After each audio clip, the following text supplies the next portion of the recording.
and I saw Dean post something about a like level design or world building job for his brand new survival project. And I was like, oh, this is cool. So I just like tweeted at him. I was like, oh, this looks cool. Like, I might go ahead and apply for it, right? Yeah. And I think like the next day or during the night, I think it was during the night because the message woke me up. But he DM'd me on my Twitter and was like, I want to hire you for this role. I'm setting up a meeting for next week so we can talk about your contract. Cool.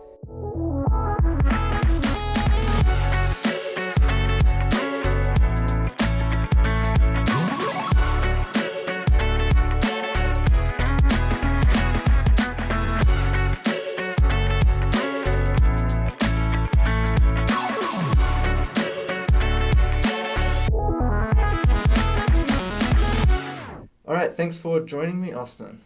Thank you, Carl. This is the first in-person Zero to Play episode that we'll be filming. We are both sitting in front of each other right now. I hope the audio levels and everything are good, so I apologize in advance for any kind of hitches or things as I figure out the in-person interview flow. But Austin, I work with him at Rocketworks. He is the lead world builder here, and my first question that I want to kick off this podcast with is, other than Icarus, what is one game in the industry right now that you think is leading the way in the kind of world builder level design department of games?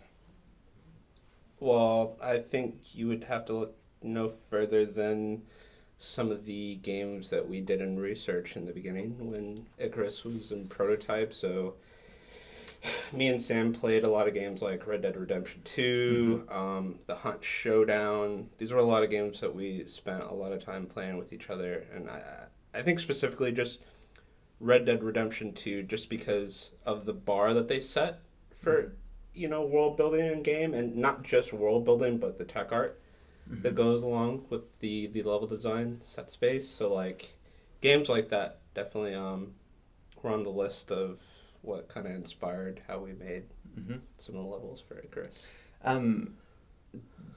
When people say level design and like being a world builder, do you interchange those words? Do you see a difference between those positions? I think it's definitely per the studio's use case.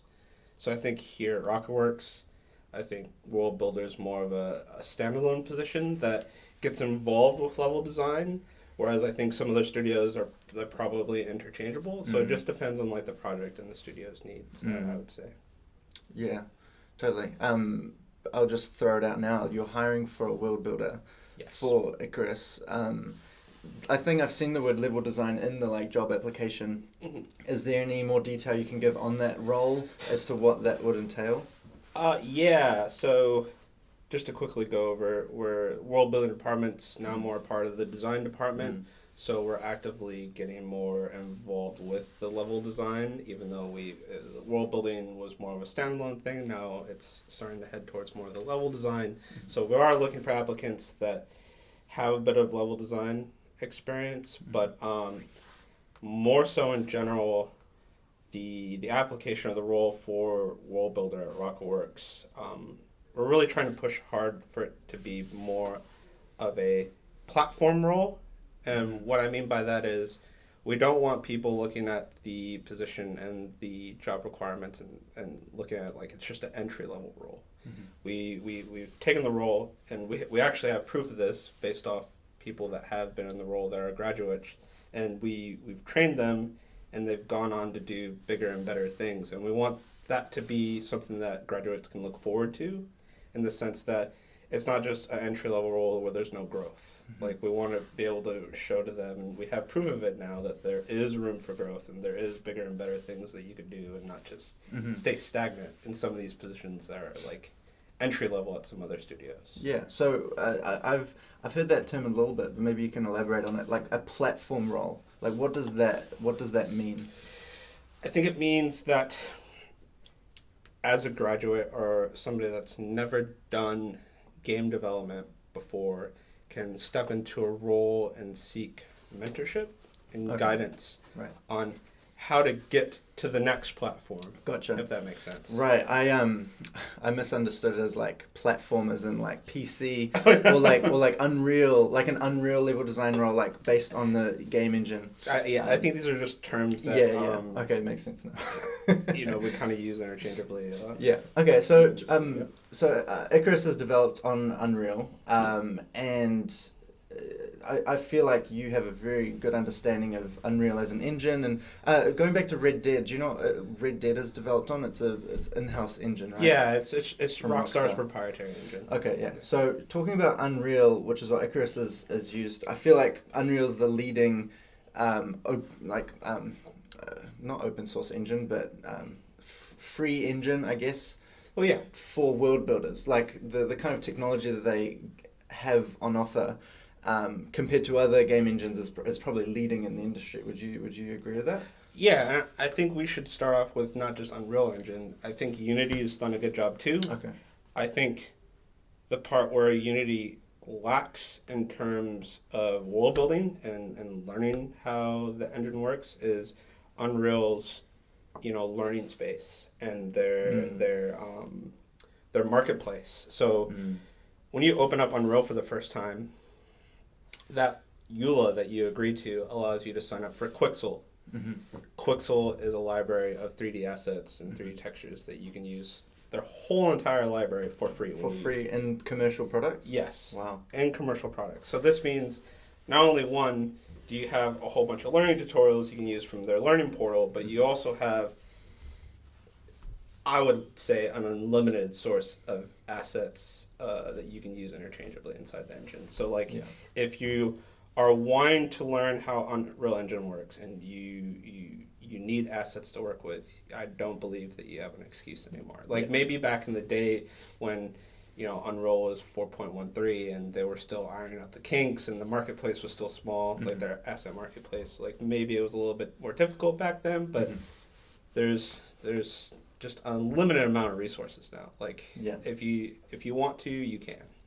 There's a YouTuber based in Dunedin called Ruben something.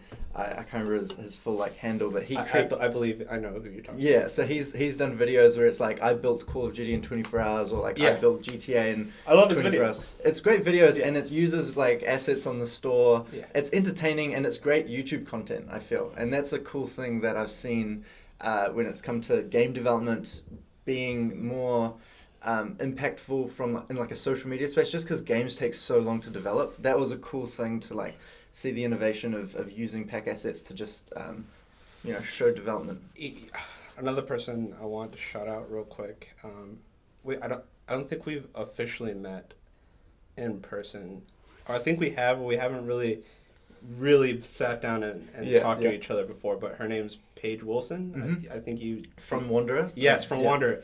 She has done an amazing job at pushing out 3D game development related content on her TikTok. And if you haven't yet, you should definitely go check out her TikTok. Yeah, I don't know. I don't know what the name is. It's Solarius or something like that. Yes. So, So a few weeks ago, she did an awesome TikTok that went viral of I can't even explain it, with a hot dog and yes. No, that was awesome. Yeah, you have to go watch it. Yeah. Shout out to Paige, who's working at I think she's working on Wanderer, I think for M Theory, and she's doing a great job of just creating 3D art content.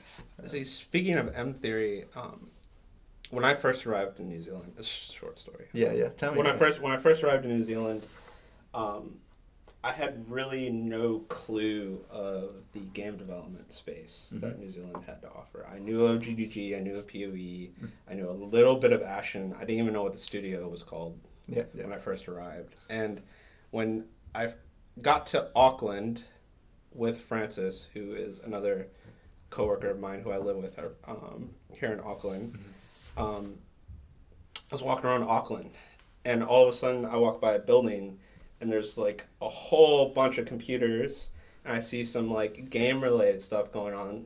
And I'm like, wow, is that another game development studio? Auckland? In Auckland? And it turns out it was M Theory. Oh, cool. So I had walked by M Theory and I didn't realize it, which is cool now. Yeah, yeah. After seeing some of the work they're doing on Wanderer. Yeah. Like, I'm a huge fan. Like, if I do end up getting a VR headset, it's like Wanderer is probably going to be one of the first games. Totally. And they're such a small team. They're only, I think, less than a dozen people, which is, or maybe around.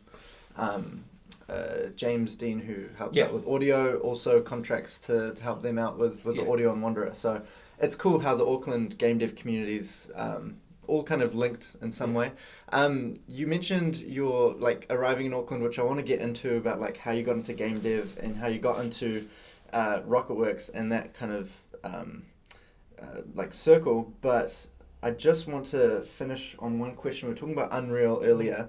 And Unreal Engine 5's coming out next year, or it's kind of slowly rolling out now. I just want to ask real quick, what are some things about Unreal Engine 5 that you're excited about that will shift the kind of world builder space? Make things easier or more innovative? I mean, yeah, I could talk about UE5 for hours. Okay. I think, I mean, the obvious ones are Nanite and Lumen. For obvious reasons. I think that's what's really captured, you know, the eyes and minds of game developers and the virtual production world alike. But I think more importantly, how the engine's doing API calls is a lot different than Unreal. And I think this is going to make game development a lot easier for programmers, which makes... If it's easier for programmers, it's easier for the artists sort of thing, which is more impactful than some of the surface level tools that they provide, because all the Nanite and Lumen stuff is obviously it's amazing. I've already deep dived into all of it, and you know, eventually when I get to work with it in live production, not saying we're doing it here, but eventually when we do, I think it's going to change the dynamic of how world builders do their work. A lot of the stuff that's on my plate now is no longer going to be on my plate once we switch to some of these systems. And I think for the tech art role, I think it's also going to change a little bit as well, especially Unreal going away from the physics world space into their chaos world space and using all their new particle effect systems and all that. Like, it's definitely going to change how tech artists in Unreal work, and in doing so, will change how world builders and level designers do their work as well. So, I'm really excited to working on UE5 in live production. Awesome. Yeah. Cool. Yeah. So yeah, like you said, we talked about it for hours. That was a great, just like little sum up before we go even deeper. But what I do want to make sure we have the time for today is just understanding your story and how you got to this point. I think level design is an interesting area to kind of specialize in, being like a world builder. You've mentioned tech art quite a few times, and I feel like you have quite like an interest in that too. Yeah. But I'd love to know how you started getting into games. Did you study, like, and you obviously came to New Zealand from overseas. What was that whole experience like? Start from as early as you feel comfortable.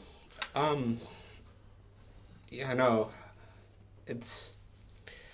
I think if we're to really start off in the beginning, it'd probably start when I was about 16. So I was going to a normal high school, normal kid life, and all of a sudden my mom was diagnosed with cancer. So we ended up having to move about 8 hours to the nearest big city in Texas, which is Houston, which is where I spent, you know, the next 10 or 11 years of my life.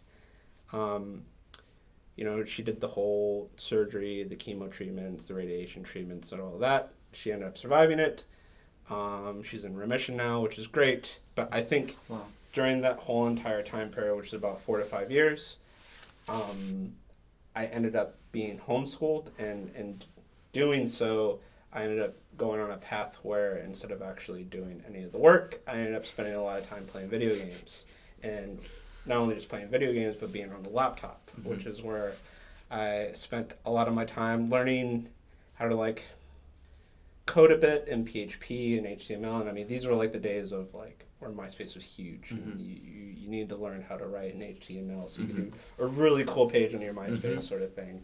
And then I wanted to start developing like websites, so I started learning PHP, and that's where I started really getting into modding. So if we skip forward a bit, because obviously I spent a lot of the time just playing games. If we skip forward a bit, Arma 2 was a big deal, and this was before the DayZ mod ever happened. So I started getting into Arma 2. I started playing with a few, clans or squads or whatever, just not really taking it too seriously. And I kind of left that for a bit, and then eventually, while I was still playing console and PC, my cousin was like, yo, there's this new mod. It's called DayZ. You should really check out this video. And I watched the video one time, and it didn't really click in my head like, whoa, this is huge. Like, not just like, this is cool huge. Like, the world is huge. This was like the very first time seeing such a big world, but also you just being able to go out and really interact and not necessarily kill, but just explore and survive, sort of thing, and it all be interactable, and it's immersive, and it's in real time. And there's been other games where it's massive and it's big and it's real time, but like this was just like dump you into the world, find out what you need to do next. And there's no tutorial, there is no quests, there is just find food, find water, find survival gear. And I was amazed. Like, I don't think I'd ever seen anything like that before, and I was like, I need to play this now. So we started playing that, and I think that's really where I got intrigued on how games were made, because I was like, I want to know how this was made, so I can make something cool like this one day. And that's where my intro into modding ARMA started. So I started off my game development career trying to mod ARMA. And I think after creating a few missions for ARMA, I wanted to get into how the ARMA engine handled their terrain system. That's where I saw a few terrain mods, and I was like, this is really cool. I want to try and do this. And it took like, from about 2015 to 2017, it took me about 2 years to really dive into it and figure out how things work. And eventually I ended up releasing my very first terrain mod. And I think that's what catapulted my career into the Unreal space, because that terrain mod caught the attention of someone else who used to be a Arma 3 or Arma 2 modder, and they were just like, this is amazing work. You should be paid to do this instead of doing it for free. And I think that's one of the, I don't know if it's necessarily a struggle, but it's one thing I've tried to push towards fellow and mutual modders that I used to know and ones that are coming up. I think that if people want to mod, they should, because some of the best games out there are the ones that have modding support, and that's great and all. There's just a few people that do really, really amazing work, and I'd love to have the opportunity to work with them on like an actual game development project. And I know that there's a huge wall and a huge learning curve, because when I went from modding to being dumped into the Unreal space, it was a huge hurdle jump, talking like miles high. So my first ever contract, I worked on a game called The Isle, which is an open world dinosaur game. And that was my first project I ever worked on ever, and that was one that was already shipped. And jumping into one that's already in progress and already being worked on, I learned, maybe like a few years of game development in about a month or something like that. And it's still, even then, I lost a lot of it after the first month going into the next project, because it was just crazy. It was wild. It was way too quick. And after that, I contracted on a few more projects with a crew that was also working on a game called Breaking Point, which is where I spent most of my development time on, aside from the contracting that we did. In today's supporter segment, I'd like to bring to your attention the Game Dev Global Summit 2021. It is a fully virtual conference hosted by Geekle, taking place on August 31st to September 2nd this year. There's 2 available tracks, a free junior track or a paid senior track, where there'll be 30 plus hours of content from 40 plus speakers with an expected 10,000 registered users. For more info on all the events taking place, you can visit their site geekle.us/gamedev. And if you use the promo code ZTP25, you can get 25% off the full admission price. Side note, I'll also be giving a talk in the free junior track titled Production Advice for When You Have No Producer, so feel free to stop by and listen to that if you're interested. Back to the show. To go on to moving to New Zealand and working with Dean Hall, like what was that transition like? I think the hardest part was looking at my current experience and what game development studios want in America. Mm-hmm. You know, in America, most studios want you to have some type of, school education. That was always something I knew I was going to be lacking, and it's something that still trips me up even to this day, even though I do have a solid, employment status at the current moment. It's just not having that educational background. I didn't even end up graduating high school. So that was something I skipped back when I was doing homeschooling. Yeah. I never ended up doing any of the work, so I ended up having to get my GED instead. Right. So after the GED, I tried doing a few semesters of college, and that didn't end up working out either. Like, I always felt like trying to go to college was just like going to high school. And I was like, I spent 3 years in high school. I don't want to do high school over again, because it's just, for someone in my case, trying to go back to college, it's all remedial courses. And I feel like my attention span for, remedial IT classes is like, this is a mouse. This is what you do with a mouse. You click on one button, you click on another button, and I would just be on my phone and my laptop doing something else, not paying attention, because like my attention span just can't handle that. Yeah. No, that's torture. Yeah. Okay. So after you got, you got your GED at this point, so that you could try enter back into the workforce. So my GED I got around the proper time when I should have graduated. Gotcha. So when I was back in the States from Australia, I actually was on Twitter, just browsing Twitter as I normally do, and I saw Dean post something about a level design or world building job for his brand new survival project. And I was like, oh, this is cool. So I just tweeted at him. I was like, oh, this looks cool. Like, I might go ahead and apply for it, right? Yeah. And I think the next day or during the night, I think it was during the night, because the message woke me up, but he DM'd me on my Twitter and was like, I want to hire you for this role. I'm setting up a meeting for next week so we can talk about your contract. Cool. And I was like, oh shit. That's crazy.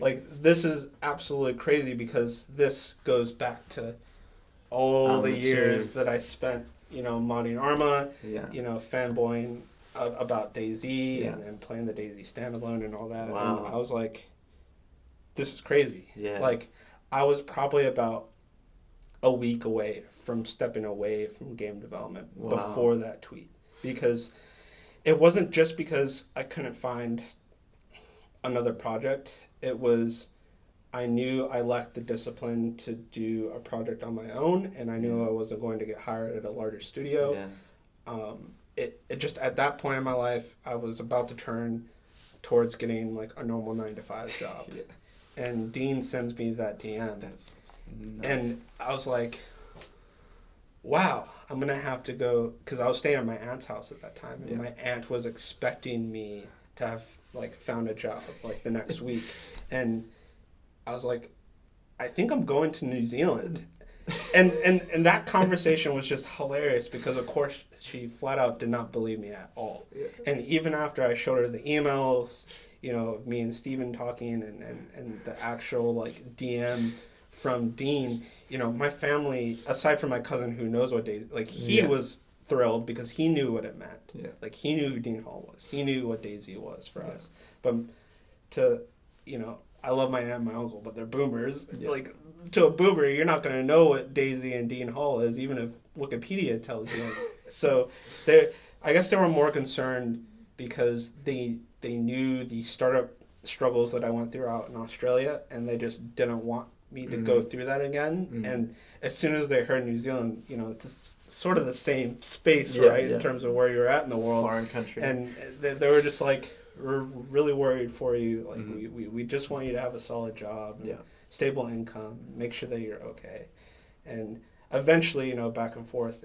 And surprisingly, it was all super quick. So, like, it was a Friday that Dean DM'd me. It was the next Monday or Tuesday we had the interview, and then we had a second one where it was like Dean spent all his time on his phone trying to tell Steven, like, can we just hire him now? And Steven's like, whoa, just wait. Like, why don't we give him an art test? We can give him a little bit of money. So I ended up doing the art test, which lasted about like 2 or 3 days. And after that, met with Steven again. I don't think Dean was there on the last one, but he was like, we're going to write a contract for you. Cool. If you sign it, get back to us with your visa info and all that. Yeah. And this is all happening super quick. But then it's like, oh shit, I need a visa. Yeah. So those take a long time as well. Yes. So luckily, I got it back in less than 24 hours. Wow. So I got the visa. This is before COVID, so. So yes, this is before COVID for people watching. Well, it was probably like a year before COVID, right? No. This is less than 6 months before COVID. Wow. Because we're talking about the tail end of 2019. Yeah. So all this is happening in like the beginning of November. Of 2019, and by the end of December, I'm all signed up, ready to go to New Zealand, and Dylan's like, I just finished signing my contract, just finished getting my visa, and it's like another Friday. Dylan messages me. Dylan's another producer at Rocketworks. Yeah, so Dylan messages me, and he's like, we have an onboarding this next Tuesday. Do you think you can be here by then? And I was like, yeah. Had you even looked at flights? No. Like this all happened in like literally the next 6 hours. Like Dylan's spending all his time trying to find like a flight where it's like not that many stops. Like luckily I ended up getting a nonstop. Yeah. Which was great. But it all happened super quickly and felt super surreal because it's like sounds like a scam. Especially explaining this to my aunt who's like, I haven't spent 4 months working. I spent 4 months trying to figure out what I'm going to do. But then all of a sudden it's like, I'm going to New Zealand. Yeah.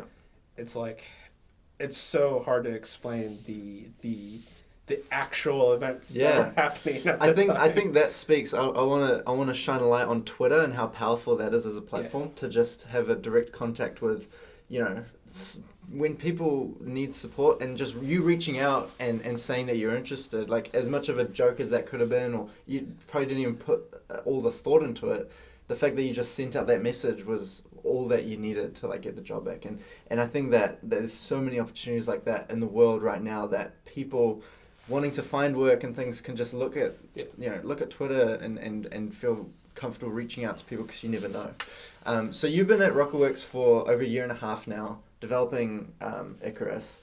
I don't really want to go into too much detail about like what project related stuff is happening, just because we're launching the game. It's going to be out end of this year, and there'll probably be conversations you can have in 6 months' time that probably won't be able to happen now. But just talking about you and your kind of world builder journey.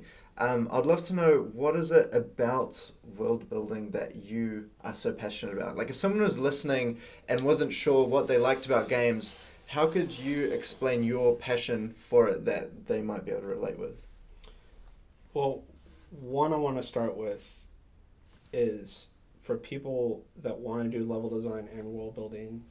One thing I've noticed, especially back in the States as well, is world builders kind of a new role in the industry, and it's just now starting to pick up speed in terms of like studios actually knowing what the role is, what it means for their studio, and actually like advertising for that role. And I think for me here at Rocketworks, what being a world builder means is having the responsibility of, one, shaping the world and what that looks like, and two, working with the correct departments on actually executing that. So it's not just all in editor time for the world building department, and I think that's where the majority of the time is spent, but a lot of the time is spent working and authoring with like 3D and meetings. tech art in meetings, because I think process is important. Just spending the time with the 3D artists that are working on the foliage and giving feedback and knowing that your feedback's actually going to get implemented is huge, because you're not just placing the assets in the world, you're sitting along for the ride on how they're created, where they're going, how it's going and stuff like that. So that's what it means for me, at least here at RocketWorks. Yeah. No, that's awesome. Do you so you obviously see this as like a growing area, especially as, I don't know, as games, this is an interesting question I had, was like as world building becomes more lifelike, and that's kind of, I think, the bar that engines like Unreal are trying to get to, is things making it easier to create more lifelike experiences. Like, what is your long-term vision as to the power of what world building could be? Like, in 20, 30, 50 years' time, what do you think the role of a world builder could be in games, even just in the world as a whole, like as the power of what creating these virtual worlds could be? I think it would be cool to see some type of like real-time editor push out real-time updates. I feel like we could be there, and I think that it's something that's already prevalent now, not in terms of real-time, but just watching people. I think people enjoy watching people create. And I think if we somehow innovate these engines that we use and these editors that we use to somehow stream all this data that we're changing in real time, which I think is quite possible, to be honest. I think that will be the next big leap. But in terms of like fidelity, I think we're getting close. Like if people aren't familiar, you should go watch some of the new MIT lab videos that are being pushed out. They're doing these AI and machine learning techniques to put a middleman between the user and the engine, and this machine learning algorithm actually spits out data that looks lifelike. Like, they're able to run this machine over GTA and make GTA look indistinguishable from real life, which I think is amazing. Like, I feel like we're heading down that track to where we're unable to distinguish real life from video games, and it's like coming soon. Like, I don't think it's like going to be within the next 15 to 20 years, but it's 40, 50 years. I think when I'm an old man, old saggy man, like, I feel like I'm not going to be able to tell the difference anymore. That's crazy. Yeah. One thing I wanted to ask you about, what are your thoughts on like procedurally generated environments? Do you think that goes against your skill set and your kind of belief in the power of world building, or do you think it like enhances and can help? So, and I think that's actually one thing that was even confusing as RocketWorks was just starting up and onboarding me, and we're figuring out how this world is going to be created, is procedurally generated world means multiple different things. So if we're talking about, voxel-based procedural generated worlds, this is a world that's generated just based off seeds and numbers and stuff like that. I think the beauty of doing that is, one, you can have unlimited amount of worlds, unlimited amount of like Minecraft, for example, or No Man's Sky. That's probably a bit more of a gray area. And I think for games like those, it works. And I think one of the reasons why we strayed away from that on Icarus, and I think other games do, is because we wanted to handcraft the worlds. We wanted to not necessarily tell a story, but kind of let the and this was something that DayZ did really well, was it kind of lets the player create the story for themselves, sort of thing. Like, Icarus has a story, but when you're in the world, you kind of create this own narrative of what that world is, especially when you're looking at Olympus right now, that I can see outside. Olympus is the name of the first map of the game Icarus. We do use procedural elements, and I think this is where it kind of gets a little tricky in explaining why procedurally generated worlds mean different things. So we do use procedural elements. So all of our foliage, we have it down to an exact science. We have one button we hit, and it can generate a whole entire forest in about a minute.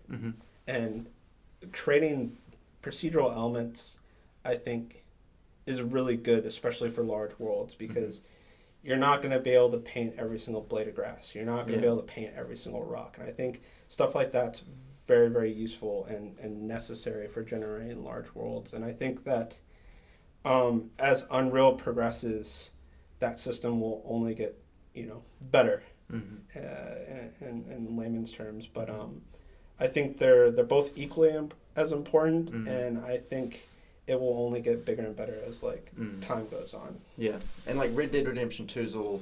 There's no procedural generation done there. So it's hard to tell. Maybe it's handcrafted and procedurally generated. Yeah. So there's always a mix. To be clear, these big open worlds that you're looking at, there's no way that there's not a bit of procedural generation element in it. Skyrim, for example.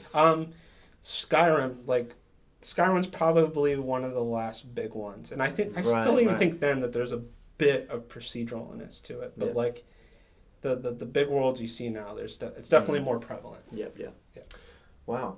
Yeah, that's interesting. I'm really glad I asked you about that, because you just kind of opened up a whole other section that I didn't even consider when it comes to world building and just being it's you have to be very familiar with programming, I think, if you want to be a world builder, because you need to be able to make the most of the tools and the different systems that you can implement to make world building easier. Yeah. And at least for working on Icarus and working on Rocketworks, you need to have a limited understanding of how Blueprint works and how Blutility works and stuff like that, because that's really what has helped drive Icarus through its development cycle is the power of Unreal. A lot of people laugh at blueprints because people do a lot of spaghetti blueprint a lot of the time, but I think especially for tooling, Blueprint hands down is probably one of the greatest things that Unreal has ever done, especially being able to write tools that you can use in the editor to speed up your workflow. I think without that, Icarus would be not on schedule. It'd be super, super delayed. Even more than what it's already. And just a few tools probably make that difference. Just that make your job on a daily basis that much quicker. Awesome. We're kind of running out of time, but one question I wanted to end on was if someone wanted to pursue, you kind of mentioned it before, I think, with your path into modding, but if someone wanted to pursue level design or just a career as a world builder, what would you suggest at this, in this time right now, what resources would you point them towards for them to, learn more about it? Download Unreal. Yeah. I mean, it's about as simple as that. It's free. I think that the main problem with that is, and I think that's something that they're working on for UE5, is making the required disk space for the editor smaller. That's a thing that they're working on, and I think it's another thing, at least for Unreal 5, that I didn't really get to touch on, and I want to help people's fears about UE5 kind of dissipate. And what I'm talking about is the required disk space for games in UE5. So that's one thing that we kind of didn't touch on for Net 9. I don't want to go too long on it because we got to get to work. But I think one of the biggest concerns about the next generational editors like UE5 is all these big models that are billions and billions of polygons and all these huge textures that you're using are going to require more disk space. And without a shadow of a doubt, yes. These new games that you're going to be playing, they're going to require you to have, hundreds and hundreds of gigs of space. But I also think that the hard drive space boom is going to happen. If you really think about it, how much space did you need to play a Nintendo 64? You need 64. Yeah. 64. So you understand what I'm saying, though, right? You can't take a generational leap in technology without also taking the next generational leap with hardware. So I think, at least for UE5, if you're worried about hard drive space, um, you can still use UE4. UE4 is still pretty big, but like start today. Mm-hmm. If you want to learn, just download UE4, and Mm-hmm. if you're not comfortable with UE4, I know a lot of people are more comfortable with Unity. Start with Unity, Mm-hmm. and if you don't want to start with Unity and you feel like, I know one trope for telling people just download the editor and go learn the editor is, oh, I don't want to learn how to make a game, like it's out of my scope. Mm-hmm.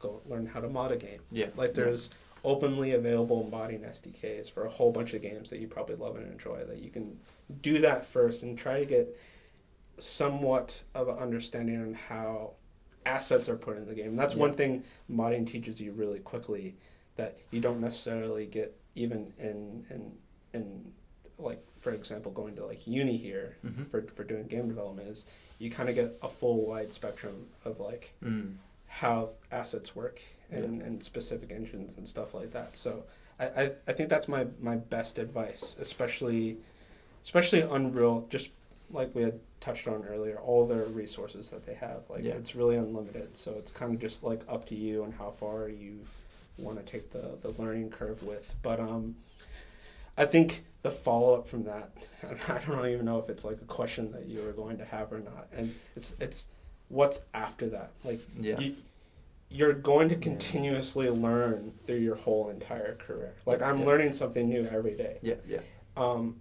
It's how do I apply this? Like where do I go to find a product to work on? And it's going to be a struggle, but there is communities. There's Game Dev League, there's Unreal Slackers. I'm sure Unity has an equivalent, but there is sections in their Discord channels and social media pages, and I'm sure there's Facebook groups as well that I'm a part of that have like project application boards and stuff like that. And I know there's a lot of like not free projects, but projects where you don't get any commission whatsoever. You have to be really careful with those. You can get locked in probably for years doing projects like that. Yes, you can get locked in for years, and it's something that will help you grow, but it's all based upon what's going to work for you. Like if you feel like it's something that you can spend your time doing and you don't mind working for free, like you can grow with a team like that. It's just make sure that you also learn what your value is, and that's the biggest thing that you can do as a brand new developer is learn how much you're worth, because that will carry over to the rest of your career. I always encourage people to just reach out to developers in the industry at different companies, even people within a company that have a stable job, to talk to other people from different studios to know that their workplace culture is good and that kind of thing. And same if you're studying. Game jams I think are great. Maybe just if would you recommend those as well? I definitely recommend a game dev jam. Just to get some experience, get a project out the way that you can then use as your show reel and things like that. That's awesome advice. Really appreciate you touching on that. And I've really appreciated this whole conversation. So anyone that's listening that wants to follow you on your world builder journey, I'm sure you'll be talking more about Icarus once it's live and just the kind of innovations happening there. Where can they follow you? Where would you like them to get in touch with you if they have any questions? So I do post quite a bit on my Twitter. I think it's Kill Thy Joy at Twitter. I do have a Medium account as well, where I have done one post, but I'll try and do more. It's just we're busy trying to ship the game. I'm sure I'll probably do a super long one for whenever Icarus ships. So that'll be interesting that you guys can go check out. Awesome. And your DMs are open on Twitter? My DMs are open on Twitter. Awesome. And one thing to end on, if you are a graduate or someone in uni that is looking to get into game development, go check out the careers page at Rocketworks. We are hiring for a world builder position. Perfect. In fact, we're actually hiring for like 2 or 3, I think. Awesome. If you might be listening to this, and this might be your Dean Hall on Twitter moment that Austin had. If you go out and send a message, you could get a response, and that could be your future career. So definitely take the leap. Thank you so much, Austin, for your value and your insight. And now we've got to get to work for the day at Rocketworks. All right, see ya. Thank you so much for listening to this episode of the Zero to Play podcast. I hope you learned something about game development, the games industry as a whole, or the future of games. You can follow us on Twitter at Zero to Play, subscribe to us on YouTube, follow us on Spotify, or any other podcasting service. Other than that, you can find links to this episode down in the description below, and I'll see you guys next week for the next episode.